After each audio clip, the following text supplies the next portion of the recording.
NCERT geography class 6 के क्रम में यह तीसरा चैप्टर है, जिसमें पृथ्वी की गतियों के बारे में बात की गई है। पृथ्वी की गति दो प्रकार की होती है, घूर्णन और परिक्रमण। घूर्णन क्या होता है? पृथ्वी जब अपने स्थान पर घूमती है, अक्ष पर घूमती है, उसको घूर्णन बोलते हैं। जब वो एक निश्चित कक्ष में सूर्य के चारों ओर घूमती है, उसको परिक्रमण कहते हैं। पृथ्वी के अक्ष एक काल्पनिक रेखा है, जिसमें कक्षीय सतह से 66.5 डिग्री का कोण बनाती है। ठीक है, मतलब एक ऐसे कह सकते हैं, जैसे आप जब ग्लोब पढ़ रहे थे तो उसमें एक गोल था और एक तिरछा था थोड़ा सा, तो नीचे वाले अक्षांश से उसकी जो डिग्री था वो 66.5 था, और वो सीधा अगर ऊपर से देखेंगे तो 23.5 डिग्री था, यानी वो 23.5 डिग्री झुकी हुई है। तो अब इसमें क्या है, पृथ्वी में जो कक्षीय सतह है वो 66.5 डिग्री का कोण बनाती है। वह समतल में जो कक्ष द्वारा बनाया जाता है उसे कक्षीय समतल बोलते हैं। पृथ्वी सूर्य का प्रकाश प्राप्त करती है सूर्य से। पृथ्वी का आकार गोले के समान है, इसलिए एक समय पर सिर्फ उसके आधे भाग पर ही सूर्य की रोशनी बढ़ती है। सूर्य की ओर वाले भाग में दिन होता है और दूसरी तरफ रात होती है। ग्लोब पर वह वृत्त जो दिन रात में विभाजित करता है उसे प्रदीप्ति वृत्त कहते हैं। बहुत इंपॉर्टेंट पॉइंट है। यह वृत्त अक्ष के साथ नहीं मिलता। जैसा पृथ्वी अपने अक्ष पर चक्कर पूरा करने में लगभग 24 घंटे का समय लेती है। घूर्णन समय का काल को पृथ्वी दिन कहा जाता है। पृथ्वी दैनिक गति, अब यहाँ देखिए जो चित्र है, इसमें पृथ्वी का झुकाव 23.5 डिग्री है। अगर वो सीधी खड़ी होती तो इस तरफ से 23.5 है, लेकिन नीचे जो समतल है वहाँ से 66.5 है। जहाँ तक प्रकाश पहुँचता है उसको प्रदीप्ति वृत्त बोलते हैं, जितने में नहीं पहुँचता उसको छोड़ देते हैं। प्राचीन भारतीय खगोलशास्त्री आर्यभट्ट ने बताया था कि पृथ्वी गोल है और अपने अक्ष पर घूमती है। अगर पृथ्वी घूर्णन नहीं करे तो क्या होगा, ये पॉइंट बहुत बार पूछा गया है। तो सूर्य के तरफ वाले पृथ्वी के भाग में हमेशा दिन और दूसरी तरफ रात होगी, और गर्मी पड़ती रहेगी जिस तरफ रहेगा तब, और जब अंधेरा रहेगा दूसरे भाग में हमेशा वहाँ ठंड पड़ेगी। पृथ्वी की दूसरी गति जो सूर्य के चारों ओर चक्कर लगाती है उसको परिक्रमण कहते हैं। इसमें समय लगता है 365 से 1/4 दिन। अब 1/4 दिन को जो सुविधा में रखने के लिए 1/4 नहीं मानते, एक वर्ष को 365 दिन मान के चलते हैं, और चौथे वर्ष 6 घंटे, चूँकि 4 साल में 24 घंटे हो जाते हैं तो एक दिन वहाँ पे फरवरी में जोड़ दिया जाता है, इससे 29 दिन हो जाते हैं। अब ये जो क्रम है सूर्य का साल भर का जो काम है उससे रिलेटेड है, तो जिसके पृथ्वी के परिक्रमण और ऋतुएँ इससे डिसाइड होती हैं। तो अभी हम उस पर बात करेंगे। सामान्यतः एक वर्ष में गर्मी, सर्दी, वसंत और शरद ऋतु में बांटा जाता है। ऋतुओं के परिवर्तन सूर्य के चारों ओर पृथ्वी की स्थिति के कारण होता है। 21 जून में उत्तरी गोलार्ध में सूर्य की तरफ झुका होता है, तो सूर्य की किरणें कर्क रेखा पर सीधी पड़ रही होती हैं। परिणाम स्वरूप ऊष्मा अधिक वहाँ प्राप्त होगी। ध्रुवों के पास वाले क्षेत्र में कम ऊष्मा प्राप्त होगी, इसलिए सूर्य की किरणें तिरछी पड़ती हैं वहाँ पे। तो उत्तरी ध्रुव सूर्य की तरफ झुका रहेगा। उत्तरी ध्रुव पर रेखा के वाले भाग में 6 महीने लगातार दिन रहता है। चूँकि उत्तरी गोलार्ध में बहुत बड़े भाग में सूर्य की रोशनी प्राप्त होती है, इसलिए विषुवत वृत्त उत्तरी भाग में गर्मी का को इस क्षेत्र में सबसे लंबा दिन और सबसे छोटी रात होती है। इसको उत्तरी अन्यात बोलते हैं। 21 जून, आइए 21 जून पे ध्यान देते हैं। 21 जून पे कहाँ रहता है? कर्क रेखा पर सबसे ऊपर। तो कैसे रहेगा?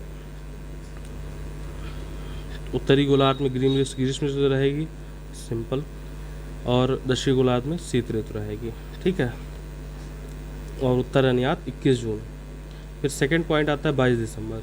दक्षिण ध्रुव पर सूर्य के झुके होने के कारण मकर रेखा पर सूर्य की किरणें सीधी पड़ेंगी। ठीक है, सूर्य की किरणें मकर पर लंबवत हैं। दक्षिणी गोलार्ध में बहुत बड़े भाग में प्रकाश पड़ता रहता है, यहाँ लंबा दिन होता है, छोटी रातें होती हैं। ठीक विपरीत स्थिति में उत्तरी गोलार्ध में होती हैं। पृथ्वी की अवस्था को दक्षिणी अन्यात कहते हैं। ऑस्ट्रेलिया में ग्रीष्म ऋतु क्रिसमस में मनाया जाता है।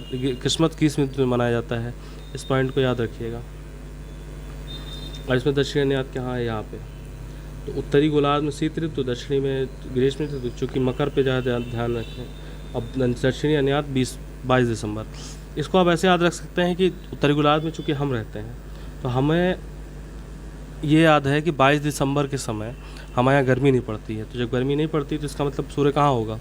नीचे वाले गोलार्ध में होगा, तो मकर रेखा पे चमक रहा होगा। कर्क रेखा चूँकि भारत के बीच से जाती है, तो जब भी जून की बात आएगी, जून में हमारे यहाँ गर्मी पड़ती है, तो ये कहाँ पे आएगा? तो यहाँ पे सूर्य कर्क रेखा पर रहता है, तो पूरी चिलचिलाती गर्मी रहती है। इसके बाद 21 मार्च और 23 दिसंबर सूर्य की किरणें विषुवत रेखा पर होती हैं, तो इसे विषुव बोलते हैं। इस समय पृथ्वी और में रात और दिन बराबर होते हैं, कोई भी ध्रुव सूर्य की ओर झुका नहीं होता है। और 23 दिसंबर को उत्तरी गोलार्ध में शरद ऋतु होती है, दक्षिणी गोलार्ध में बसंत ऋतु। 21 मार्च में स्थिति थोड़ी विपरीत होती है, उत्तरी गोलार्ध में बसंत ऋतु और दक्षिणी गोलार्ध में शरद ऋतु होती है। अच्छा, वसंत और शरद की जो कन्फ्यूजन है वो कहाँ से आता है? जब आप ये देखिए कि 23 सितंबर, तो 23 सितंबर में दक्षिण में बसंत होता है, तो आपको ये पता होगा कि बसंत कब आता है? सर्दी से बाद। सर्दी के समय जो सूर्य की जो किरण होती है वो किस तरफ पड़ रही होती है? अगर साउथ में सर्दी पड़ रही है तो इसका मतलब वो कर्क पे है, तभी यहाँ सर्दी पड़ेगी। जब कर्क से वो विषुवत तक आती है तो विषुवत तक आने में अब जिस तरफ उसको जाना है उधर जो वसंत आने लगेगा, क्योंकि सर्दी घटने लगेगी। और दूसरी तरफ क्या होगा कि गर्मी से वो कहाँ पहुँच जाएगा? गर्मी से जो चूँकि सूर्य बाहर निकल आया तो वहाँ सर्दी पड़ने लगती है। इस तरफ वो जा रहा होता है, उधर वसंत स्टार्ट हो जाता है। ठीक है, तो ये प्रोसीजर है याद करने का। अब इसमें जो क्वेश्चन दिए गए हैं उस पर ध्यान दें। पृथ्वी का अक्ष से झुकाव कोण कितना है? 66.5। घूर्णन और परिक्रमण में परिभाषित कीजिए। घूर्णन के कोई भी पृथ्वी का जो है एक दिन का जो चक्कर होता है उसको घूर्णन बोलते हैं, 24 घंटे में लगता है। परिक्रमण जो पृथ्वी सूर्य के चारों ओर चक्कर लगाती है उसको परिक्रमण बोलते हैं। इसको 365 दिन सही 1/4 दिन में होता है। लीप वर्ष क्या है? जो 1/4 जो 365 से 1/4 में 1/4 हिस्से को गणना में सुगमता के कारण उसको अलग रख लिया जाता है, तो उसके 1/4 हर साल जुड़ते एक दिन हो जाता है, जो कि चौथे वर्ष फरवरी माह में जुड़ जाता है। इसको लीप वर्ष कहते हैं। उत्तरी एवं दक्षिणी अनुयातों में अंतर क्या है? उत्तरी अनुयात में क्या होता है? उत्तरी अनुयात में जाके सूर्य कर्क रेखा पर चमकता रहता है, दक्षिणी में जो है मकर रेखा पर चमकता रहता है। तो जिस पे चमक रहा है उसके उल्टे वाली जगह में जो है सर्दी पड़ेगी और जहाँ चमक रहा है वहाँ गर्मी पड़ेगी। विषुव क्या है? जिस समय सूर्य विषुवत रेखा पर चमकता है वही विषुव कहलाता है। दक्षिणी गोलार्ध से उत्तरी गोलार्ध की अपेक्षा उत्तरी गोलार्ध उत्तर दक्षिण में अनुयात अलग अलग समय पर होता है। क्यों? तो वो इसलिए होता है क्योंकि सूर्य एक समय एक ही जगह पर रह सकता है। सूर्य जब कर्क पे होता है तो उत्तर अनुयात होता है और मकर पे होता है दक्षिण अनुयात होता है। ध्रुव में लगभग 6 महीने का दिन और 6 महीने की रात की होती है, चूँकि प्रकाश जब सूर्य जो है उत्तर की तरफ होता है यानी कर्क की तरफ, तो उसका प्रकाश उत्तरी गोलार्ध के ऊपर हमेशा बना रहता है, इसलिए 6 महीने के दिन और 6 महीने की रात होती है। पृथ्वी में सूर्य के चारों ओर जो गति करती है इसको परिक्रमण कहते हैं। सूर्य की सीधी रेखा विषुवत रेखा पर किस दिन पड़ती है? तो किस दिन पड़ती है? 21 मार्च को पड़ती है और 23 सितंबर को पड़ती है।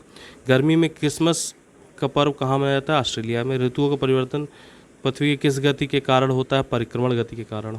सिंपल।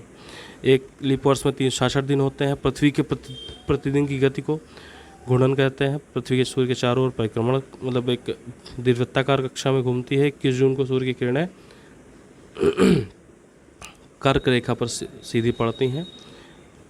शीत ऋतु में दिन छोटे होते हैं। इस चैप्टर में इतना ही।